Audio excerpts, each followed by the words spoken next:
네, 포커스 시간입니다. 조금 전에 예고해 드린 대로 조국 혁신당의 조국 대표님 직접 모셨습니다. 어서 오십시오. 예, 반갑습니다. 네, 대표님 앞에 정치 마수다 들으셨죠? 예, 들었습니다. 신랄하게 비판했습니다. 그래서 할 일 하신 거죠? 그렇습니까? 뭐. 거기에 대한 답변부터 여쭙겠습니다. 예, 예. 조국 대표께서 창당을 하고 그리고 출마를 하는 것 자체가 우리 정치에 굉장히 나쁜 선례를 남기는 것이다. 어떻게 답변하시겠습니까? 뭐 보수 패널에서 그런 말씀하시는 거 자연스럽다고 생각하고요. 저는 제가 하급심에서 유죄 판결을 받았으나 저는 그 하급심 판결의 사실관계와 법리에 동의를 못합니다. 그럴 경우 저는 정치인 이전에 우리나라 국민으로서 상고할 수 있는 권리가 있습니다. 그런 권리를 갖다가 발휘하지 못하게 한다면 그게 독재국가죠. 그리고 저 개인의 그 유죄 판결 문제는 저 개인이 감당할 것이고 예. 그건 저 개인의 감당할 부채이고 무게죠. 그러나 그와 별도로 제가 정치를 하고 창당을 하고 출마를 하는 것은 공적인 일인데 저로서 제가 아무리 흠결이 있고 부족하다고 하더라도 윤석열 정권과 싸우겠다는 의지를 가지고 제가 그 활동을 하는 것 역시 저의 최소한의 정치적 기본권이다 생각합니다.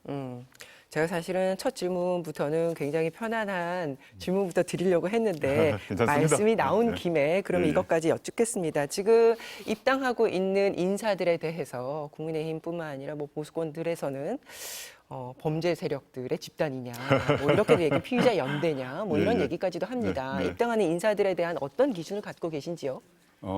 일단 저희 당이 갖고 있는 목표가 윤석열 정권의 조기 종식을 목표로 하고 그 조기 종식 후에 민생과 복지가 강화되는 선진복지국가를 지향을 하는데 한축으로는 윤석열 검찰 정권과 싸워서 피해를 입은 사람, 따라서 그 정권과 싸울 수 있는 의지와 투지가 있는 사람을 모시고 있고요. 다른 한편으로는 선진복지국가를 위한 정책 능력이 갖고 있는 사람으로 모이고 있습니다. 예. 두 라인업이 만들어져 있다는 얘기 드리고 싶고 국민의힘 등에서 이제 뭐 피의자 연대다 등등을 얘기를 하는데 사실 가소롭다 생각을 하던데요. 왜냐?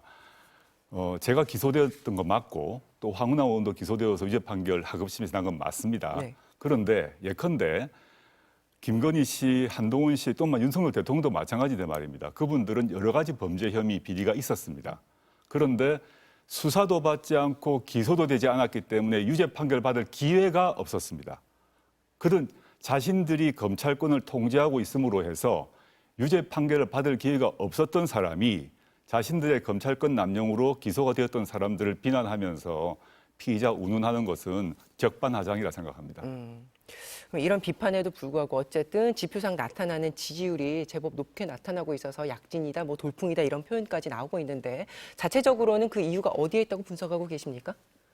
저는 첫째는 지난 윤석열 정권 출범 2년 동안 우리나라 국민들이 윤석열 정권의 무능함, 무도함, 무책임함에 대해서 가슴속 깊이 울분이 쌓였다고 생각합니다. 근데 그러한 울분을 대변해주는 정치인 또는 정당이 없는 상태에서 저와 조국혁신당이 나와서 그분들의 속에 쌓여있던 그런 화를 풀어준 역할을 하는 것이 일차적인 것 같고요.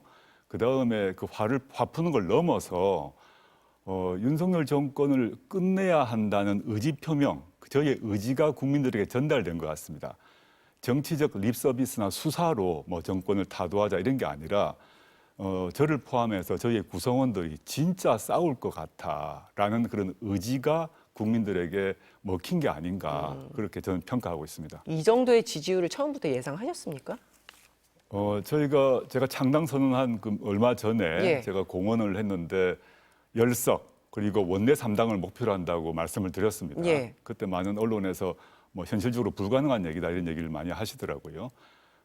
그래서 그렇지만 지금 정도의 지지율을 봐서는 제가 원래 목표했던 것은 달성할 수 있을 것 같습니다만은 이렇게 빠른 속도로 이렇게 뜨겁게 지지율이 오를 거란 생각하지 못했습니다.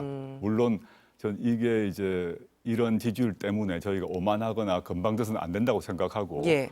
왜 국민들이 그런 지지를 보내주신지에 대해서 지금 저희가 분석을 해보고 있고 더 겸허하고 낮은 자세로 국민들의 마음에 다가가려고 할 생각입니다. 그럼 이렇게 지지율이 높은 것을 분석을 해봤을 때 뭐 팬덤 지지층 때문이다 이런 분석도 있고요. 친문 비문 지지층을 흡수했기 때문이다 뭐 이런 지적과 뭐 분석도 동시에 존재합니다. 그 부분은 네네. 어떻게 보십니까? 저는 뭐 전형적인 정치공학적 분석이라 생각합니다. 저는 정치공학은 국민의 마음을 이길 수 없다고 생각을 하는데 정치공학적 평론을 많이 하시더라고요. 그런데 실제 저희 당에 지금 약 9만 명이 넘은 당원들이 10만 명을 육박하는 당원들이 들어오고 계신데 매우 짧은 기간에 이루어졌습니다. 예. 보게 되면 뭐 팬덤이라고 하는 분도 들어오셨겠죠. 근데 아주 많은 수가 단 한 번도 정당 가입 경험이 없는 사람, 스스로를 중도층이라고 생각하는 사람, 이런 분들이 들어오십니다. 그 들어온 이유는 이미 앞에 설명드렸습니다. 조국과 조국혁신당이 자신의 울분을 풀어줄 수 있을 것 같아. 그리고 제대로 싸울 것 같아. 그리고 그 다음에 민생과 복지 문제에 대해서 진심이다. 이런 것들을 느끼시는 것 같습니다. 예. 그리고 뭐 친문이다, 뭐 비문이다, 비명이다 이런 말씀하십니다만은 저희 당에 합류하신 분 중에서 예를 들어서 신장식 대변인 같은 경우는 예. 뭐 이재명, 문재인 아무 관계가 없습니다. 굳이 따지자면 노회찬 사람이죠. 또 그 외에 저희 정책위 의장하고 있는 서왕진 박사 같은 경우에 있어서는 마찬가지로 뭐 문재인, 이재명 사람이 아니고 박원순 사람입니다. 즉 한 명 한 명 얘기를 하자면 언론에서 프레임을 잡아서 친문, 뭐 비명, 어떤 반명 이런 얘기를 하는데 일부는 그런 분이 계실 겁니다. 근데 전체 흐름으로 봐서는 그렇지 않다라는 말씀은 사실관계를 확인시켜드리겠습니다. 알겠습니다. 비례대표 지지율은요, 당 지지율보다 더 높게 나오고 있습니다. 어제 보도한 저희 MBC 여론조사 결과 조금 전에 그래픽으로 보여드렸는데요. 다른 뭐 조사에서도 비슷한 흐름을 보이고 있습니다. 이른바 그래서 지민 비조, 지역구는 민주당, 비례는 조국혁신당, 이 전략이 그만큼 효력이 있는 것인가? 그 부분은 어떻게 보세요?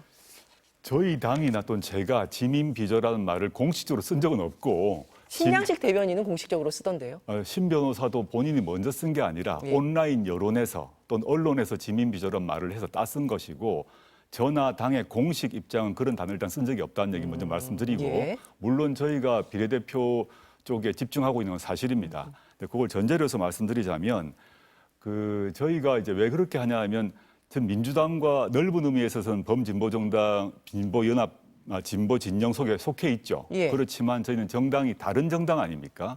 저희의 목표는 민주당과 땅 따먹기를 한다거나 또 민주당의 지분을 뺏는다거나가 아니라 민주당 바깥의 진지를 구축하고 새로운 진보의 영역을 지금 확장하고 있습니다. 그러다 보니 단 한 번도 민주당에 가입하지 않았던 분 또는 민주당도 싫다 또는 국민의힘도 싫다 또는 과거에 이준석이 괜찮겠다. 이준석 개혁신당이 낫겠다. 이런 분들도 생각을 다시 달리 먹고 저희 당으로 합류하고 있기 때문에 이런 흐름이 단순히 지역구와 비례를 구분한 전략 때문이 아니라 아까 말씀드렸듯이 조국혁신당이 추구하고 있는 비전과 가치가 그 강성 진보층 또는 전통적인 민주당 진보층 지지층 외에 상당수의 중도층에도 미치고 있다라고 저는 평가하고 있습니다. 그럼 이제 일각에서 나오는 민주당 지지층 그리고 민주당 내 일부 정치인들이 외연의 확장이 아니라 민주당 세력이 나눠지는 것이다. 결국 쉽게 표현해서 나눠먹기다. 뭐 이렇게 나오는 그 지적에 대해서는 절대 동의할 수 없다는 입장이시네요. 그건 사실관계 파악이 틀린 분석입니다. 왜냐하면 전 MBC 조사도 제가 보았고 예. 다른 여러 여론조사를 보았습니다. 어떻게 분석을 해야 되나 하면 조국 혁신당의 출현 이전과 그 이후의 변화를 비교해 봐야 됩니다. 조국 혁신당이 창당해서 출범하기 전에 민주당과 민주당 주도의 비례정당의 합이 있을 거 아니겠습니까? 그 합의 크기와 그다음에 조국 혁신당이 출범한 난 뒤에 민주당과 민주당 주도 비례정당 더하기 조국 혁신당 세 개의 합을 비교해 보게 되면 예. 그 두 번째 것이 훨씬 커졌습니다. 즉 조국혁신당이 등장함으로써 범민주 진보 진영의 파이가 커진 것은 확인됩니다. 물론 남아있는 것은 민주당 주도 비례정당과 조국혁신당 사이의 지분의 문제는 남아있지만 그거는 국민들께서 라인업을 보고 또 양당이 선택하는 뭐 사람이든 노선이든 가치를 보고 판단하면 될 것이지 인위적 조정은 불가능하다고 봅니다. 그렇지만 예. 아까 말씀드렸듯이 조국혁신당이 등장함으로써 범민주 진보 진영 전체의 파이는 커진 것은 통계적으로 확인된다. 따라서 민주당의 것을 뭐 뺏는다, 나눠먹는다 자체가 그런 자신의 머릿속의 생각을 반영한 것이지 실제 여론을 또는 실제 통계조사에 기초한 것은 아니다라고 보고 있습니다. 그러면 조국혁신당의 존재가 민주당 중도층 확장에는 어떤 영향을 줄 거라고 생각하세요? 중도층 확장에는 그 점에 있어서도 뭐 좀 마찬가지 답변을 할 수 있는데요. 민주당이 지금까지 이제 그 중도층을 고려할 수밖에 없는 정당입니다. 민주당은 수권 정당을 지향을 해야 되고, 그래서 중도층 확장을 위해서 민생 문제를 고려하고 있는데, 근데 많은 분들이 이제 진보층, 중도층, 보수층이라고 나누고 그 분류, 세 개의 분류가 고정불변이라고 생각하는 경우가 많이 있습니다. 근데 그 역시 아주 공학적 접근이고, 현재 우리나라의 각종 통계조사, 뭐 MBC를 포함해서 보시게 되면 저는 중도층의 진보화가 확연히 보입니다. 중도층이라고 항상 중도에 있는 것이 아니라 어느 시점에서는 한쪽을 택하게 돼 있는데, 윤석열 정권의 무도, 무능, 무책임 때문에 중도층 자체가 진보화되고 있고, 진보화된 중도층이 어디로 오느냐? 조국혁신당으로 오고 있습니다. 즉 민주당이 포섭 못했던 중도층이 조국혁신당으로 오는 것이 확인되고, 그 중도층은 양쪽을 왔다 갔다 한다가 아니라 진보 측으로 이동하고 있는 중도층이라고 말씀드리고 싶습니다. 그 점에서 그 중도층을 민주당이 중도층 공략하는 데 방해가 되는 게 아니라 오히려 중도층을 적극적으로 공략하고 저희와 손을 잡게 만드는 것은 저희의 역할이 크다라고 좀 보고 있습니다. 그러면 진보층의 결집도 견인을 할 것이고, 민주당에 있는 민주당을 바라보는 중도층에게도 확장하는 어떤 결과로 이어진다면 실제 그러하다고 봅니다. 그래서 그렇다고 저희의 보십니까? 지지율이 20%대가 나오지 않겠습니까? 그렇지 않고는 20%가 나올 수가 없죠. 그럼 앞으로 남은 30일 동안 이 지지세는 더 올라갈 수도 있다고 보십니까? 감히 먼저 예언할 수는 없고요. 현재의 추세를 유지하기 위해서 저희가 모든 노력을 다할 것이고, 예. 국민 여러분께 뭐 진보층만이 아니라 중도층에게 저희가 그 진정성 있게 다가갈 생각이고, 예컨대 윤석열 정권의 부패와 비리 문제, 또 한동훈 그 비대위원장의 문제 등 같은 경우 진보 보수의 문제가 아닙니다. 중도층도 저희의 주장에 동조하고 있음이 확인됩니다. 그런 점에서 저희의 기조를 유지하게 되면 현재의 지지 추세도 유지할 수 있을 것이라고 믿고 있습니다. 오늘 오전에 기자회견 하셨잖아요. 이른바 22대 국회에서 한동훈 특검법을 발의하겠다 이런 내용이었는데요. 다시 한번 좀 구체적으로 말씀을 해주시면요. 많은 분들이 이제 윤석열, 김건희 두 분의 그 비리 문제에 대한 얘기를 하고 있는 것 같고, 또 김건희 여사에 대해서는 특검법이 발의되어 있습니다만은 한동훈 비대위원장에 대해서 특별한 얘기가 없는 것 같습니다. 그리고 보도도 좀 이렇게 산발적으로 나가고 있는 것 같은데, 제가 보기에는 또 저희 당이 보기에는 한동훈 비대위원 자체가 중대한 범죄 또는 비리 혐의가 있다고 저는 보고 있습니다. 저는 세 가지라고 보고 있는데요. 첫 번째는 이미 공수처가 적시한 바 있는데, 고발 사주 사건에서 손준성 검사가 그 문제의 고발장을 정치권에 전달하기 하루 전에, 그 딱 하루 전에 손준성 그리고 한동훈 당시 검사장 그리고 권순정 법무부 기조실장이 같이 모여있던 대화방에 한동훈 당시 검사장이 60장의 사진을 올립니다. 근데 그 내용은 한동훈 검사장의 휴대전화 암호가 20몇 자리로 설정되어 있었고, 그 암호를 풀지 않았기 때문에 내용을 모릅니다. 근데 공수처는 그 60장의 내용이 고발 사주 내용과 관련 있다고 보고 있습니다. 당시 그 두세 사람 사이의 대화를 할 때 한동훈 검사장이 거기에 뭐 꽃사진 올렸겠습니까? 먹방 사진 올렸겠습니까? 아니라고 봅니다. 두 번째는 아시다시피 윤석열 총장 그 징계 소송이 이루어졌는데 1심에서는 징계가 정당하다고 나왔습니다. 그런데 갑자기 정당한 이유 없이 법무부가 대리인을 교체합니다.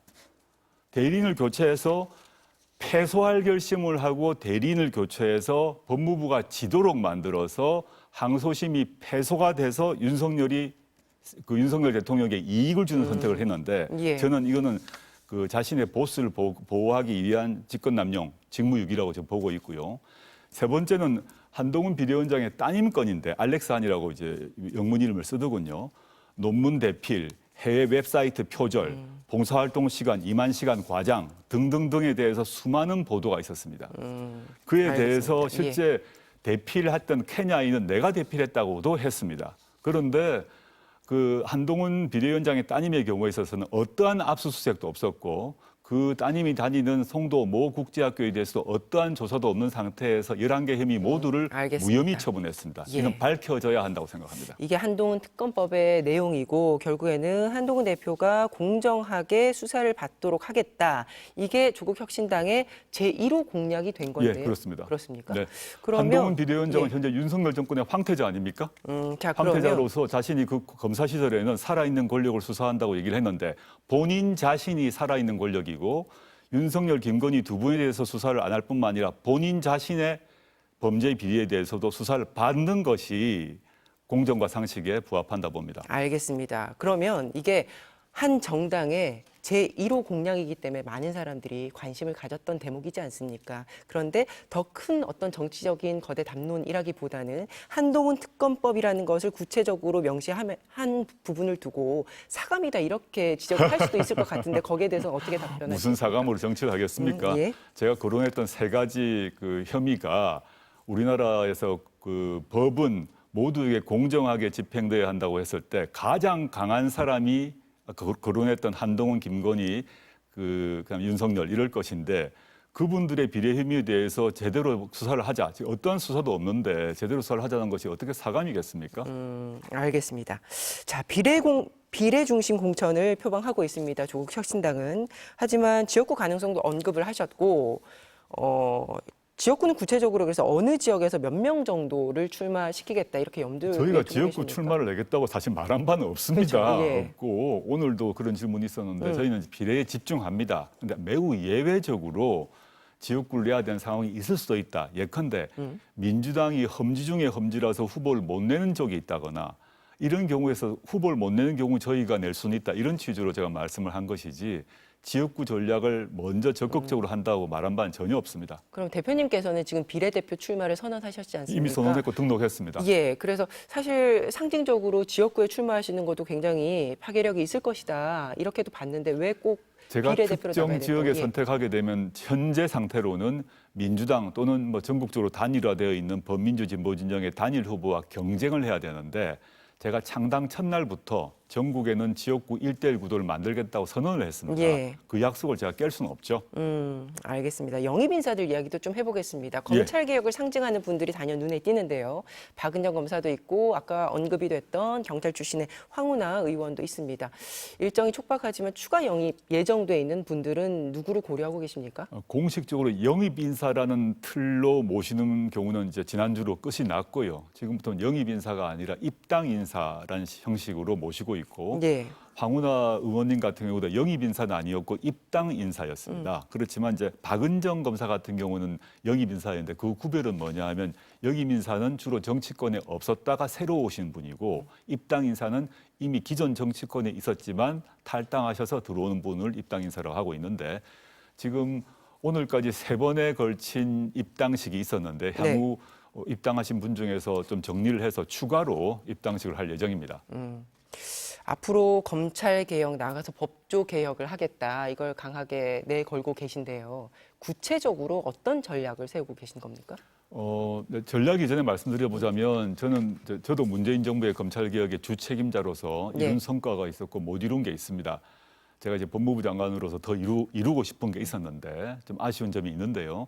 저는 검찰 개혁의 기본 방향에 대해서 먼저 말씀드리고 싶은데 경찰과 검찰 사이의 수사권을 조정한다거나 수사와 기소를 분리한다거나 이런 문제 말고 검찰 권력에 대한 민주적 통제 또는 국민적 통제로 나가야 한다고 봅니다. 예컨대 미국에서 뭐 100년 이상 하고 있는 검사장 직선제가 저희의 공약이고 강령입니다. 그렇게 되게 되면 검찰총장은 대통령이 지명을 하지만 예를 들어서 서울중앙지검장, 뭐 광주지검장, 부산지검장은 각 시장 뽑을 때 직선으로 뽑게 되거든요. 네. 그렇게 되게 되면 검찰권이 오남용되거나 편파적으로 사용되거나 정치적으로 편향되거나 그런 일은 다음 선거에서 반드시 심판을 받게 됩니다. 그것이 저희 목표이고 일단 저희의 새로운 비전, 검찰 개혁에 대한 좀 담대한 비전이죠. 기존 민주당에서 하지 못했던 단 한 번도 검사장 직선제도 얘기한 바가 없습니다. 우리나라에서 어느 누구도 이 비전을 알리고 그다음에 이것은 헌법 개정 사안이 아닙니다. 법률 개정 사안이기 때문에 민주당을 설득하고 또 다른 범민주 진보 진영의 정당을 설득해서 법안 통과를 추진할 생각입니다. 네. 그러면 더 나아가서 이번 조국 혁신당의 제1목표는 정권 종식이다. 이렇게 많이 얘기를 하고 네, 있지 네, 않습니까? 그러면 사실 범진보 진영이 200석이 되지 않는 이상 물리적으로 이게 어떻게 가능한가? 그 부분에 대한 방식과 전략도 궁금합니다. 조기 종식의 의미를 예컨대 뭐 법률적 의미의 탄핵으로 제한적으로 이해를 한다면 200석이 반드시 필요하죠. 200석이 있어야 탄핵을 할 수 있고 또는 개헌을 할 수 있고 또 탄핵을 하더라도 그 다음에 헌법재판소에서 최종 결정을 해야 됩니다. 저희가 말한 조기 종식의 의미는 탄핵 소추에 제한되지 않고 저희가 200석이 이제 범민주 진보 진영이 200석이 되지 못한다고 하더라도 저희가 쇄빙선처럼 윤석열이라는 이제 거악과 싸워 나가게 되면 그런 모습을 보이게 되면 많은 시민들이 또는 언론들이 또 심지어는 공무원들이 그 내부 숨겨져 있었던 비리와 각종 제보를 해줄 것이라 봅니다. 그 속에서 자연스럽게 윤석열 대통령이 레임덕이 될 것이고 그 레임덕이 되게 되면 저희의 계속적인 그 비판과 공격과 싸움 속에서 레임덕은 데드덕, 죽은 오리가 될 것이라 봅니다. 그래서 탄핵이 안 된다 하더라도 탄핵 이전에 레임덕 또는 데드덕을 만들 수 있고 이제 박근혜 대통령 경우에 있어서도 탄핵은 최종적 단계에 이루어졌지 그 이전에 많은 시민들과 언론의 보도와 폭로를 통해서 사실상 레임덕, 데드덕이 먼저 되었거든요. 그래서 탄핵은 맨 마지막 일이다. 근데 그 이전에 정치적으로 레임덕, 데드덕을 만들겠다라는 것이 저희의 목표인 것입니다. 그럼 그 목표 달성 여부의 기준은 어떻게 설정하십니까? 그 기준은 윤석열 정권의 실질적 힘이 상실되게 만들게 하는 거죠. 형식적으로는 대통령이라고 하더라도 그 사람에 대해서 국민들이 사실상 심리적 탄핵을 하는 것, 그것이 1차적 목표입니다. 그럼 그 이후에 조국 혁신당의 정체성과 가치는 어떻게 봐야 됩니까? 윤석열 정권이 조기 종식된다면 저희가 지금 동시에 준비하고 있고 조만간 정책위에서 저희가 정책을 밝힐 것인데요. 아까도 말씀드렸습니다마는 저희는 그 이전에 민주당보다 더 진보적이고 개혁적인 정책을 얘기할 건데 현재 OECD 국가 많은 선진 복지 국가에서 추진하고 있는 여러 민생 복지 정책을 대대적으로 얘기할 생각입니다. 예를 들어서 저희가 오늘 저희 당에 입당하셨던 홍종학 장관님 같은 경우 의원 시절에 모든 신혼부부에게 공공 임대주택을 제공하자는 의견을 제출했다가 민주당에서 채택되지 못했습니다. 근데 지금 시점에서는 현재 출산율 너무 낮고 젊은이들 결혼도 안 합니다. 근데 뭐 결혼만이 아니라 같이 살고 있는 뭐 사실혼을 갖는 젊은이들 다 포함해서 그 공공 임대주택을 오스트리아나 네덜란드나 싱가포르처럼 제공한다면 네. 출산율이 높아지는 것 외에도 젊은이들의 행복 수준이 높아지지 않겠습니까? 이제 국가의 예산을 어디에 쓸 것인가인데 지금 뭐 쓸데없는 토건 산업 SOC가 아니라 양평 고속도로 휘게 만드는 것이 아니라 예를 들자면 모든 신혼부부에게 또는 뭐 동거하는 젊은이들에게 공공 임대주택을 주는데 써야 된다. 이런 것이 저희의 그 중요한 정책입니다. 현 정부의 레임덕이 목표다. 예, 그렇습니다. 이 대목에 대해서 헌법 질서를 파괴하는 발상이지 않냐 이런 지적이 있습니다. 거기에 대해서 뭐라고 전혀 아니죠. 말씀하시겠습니까? 저희의 그 활동은 헌법 질서를 바로 세우기 위한 활동이고요. 현 윤석열 정권이야말로 민주광옥의 가치를 무너뜨리고 있습니다. 대표적으로 언론의 자유. 언론이 특정 시점에서 부분적으로 오보를 할 수 있습니다. 그렇다고 해서 언론인과 언론에 대해서 압수수색을 한다거나 형사처벌을 기도한다거나 다 반헌법적인 행태입니다. 그리고 정치적 자유 말고도 예를 들어서 홍범도 장군의 흉상을 육사에서 빼내서 옮기려고 한다는 시도 반헌법적인 행태입니다. 이런 반헌법적 행태를 현 정권이 저지르고 있는 것이고 그런 반헌법적 행태를 조기 종식시키는 것이 오히려 헌법에 부합하는 행동인 거죠. 알겠습니다. 오늘 기자회견 하셨던 그거 여쭈면서 여기까지 이제 질문이 꼬리를 물었는데 이종섭 전 장관의 호주대에서 임명과 출국 금지 조치 해제 등과 관련해서 윤 대통령과 외교부 장관, 법무부 장관 공수처에 고발을 하셨습니다. 예. 정말 좀 뻔뻔한 행위라고 생각합니다. 그 최상병이 억울한 죽음을 당했지 않습니까? 전 제 아들이 이제 군대 마치고 병장 제대를 했는데 만약에 제 아들이 그런 죽음을 당했다면 마음이 어떨까 생각해 봅니다. 최상병 죽음의 진상을 밝히고 책임자를 처벌하자는 것은 진보 보수의 문제가 아닙니다. 좌우의 문제가 아닙니다. 그래서 지금 해병대 예비역 회장이 그 최상병 죽음을 밝히자 특검법 통과하자고 주장하고 있는데 그 예비역대 회장은 국민의힘 당원이에요. 제가 만나러 갔습니다. 진보 보수의 문제가 아니기 때문에. 그런데 해병대 수사팀에서 어느 법위까지 기소를 해야 된다는 의견을 올렸는데 그 의견에 대해서 이종섭 전 국방부 장관이 장관 시절에 결재를 했습니다. 결재를 하고 난 뒤에 대통령실 어디로부터 전화를 받고 결재를 뒤집고 수사의 범위를 좁혔죠. 그 뒤로 그 수사를 제대로 하겠다는 박정훈 대령을 기소해버렸지 않습니까? 그래서 공수처는 네. 이종섭 장관을 피의자로 보고 출국 금지를 했습니다. 그런데 출국 금지를 풀고 호주 대사로 보냈습니다. 그럼 이런 정도의 지시를 할 수 있는 사람은 누구냐? 전 윤석열 대통령을 포함해서 많아야 3사람이라 생각합니다. 이건 명백한 범인 도피이기 때문입니다. 공수처가 그 수사를 해야 된다고 지목했고 출국 금지한 사람을 수사를 받지 못하도록 영전시킨 행위, 이건 반헌법적 행위이고 반드시 처벌돼야 되기 때문에 저희 당이 그 처벌해달라는 고발장을 공수처에 접수한 것입니다. 이 이슈가 이번 총선에 영향을 미칠 거라고 보세요? 전 매우 중요하다 봅니다. 이거는 이제 뭐 김건희 씨가 도이치모터스 통해서 돈을 23억을 벌었다 같은 경우는 윤김 두 부부가 결혼하기 전 얘기입니다. 그런데 이거는 현재의 권력이 범죄 혐의를 받는 국방부 장관을 도피시킨 행위이기 때문에 제가 오래 살진 않았지만 제가 아직 60은 안 됐습니다만 이런 예를 본 적이 없습니다. 국가 권력의 남용이고 저는 그 반헌법적 국정농단이라고 생각하고요. 이 문제에 대해서 그런 지시를 한 사람이 누구인지 밝혀지고 그것이 만약에 윤석열 대통령이라면 그것이 확인된다면 탄핵 사유라고 봅니다. 알겠습니다. 마지막 질문을 드리면 장기적으로 민주당과 어떤 관계 설정, 어떤 전략으로 임하실 예정이신지요? 전 민주당과 조국혁신당은 범민주진보진영을 같이 속해 있고 크게 봐서 지향점이 같습니다. 물론 저희가 좀 더 진보적이고 더 개혁적인 그 강령을 가지고 있습니다만은 당면 과제에 있어서는 유사한 부분이 많기 때문에 항상 손잡고 연대해서 나아갈 생각입니다. 알겠습니다. 조국 혁신당의 행보에 대해서 유권자들은 어떤 판단을 내리실지 총선 이래 확인해 보도록 하겠습니다. 오늘 감사합니다. 네, 불러주셔서 고맙습니다.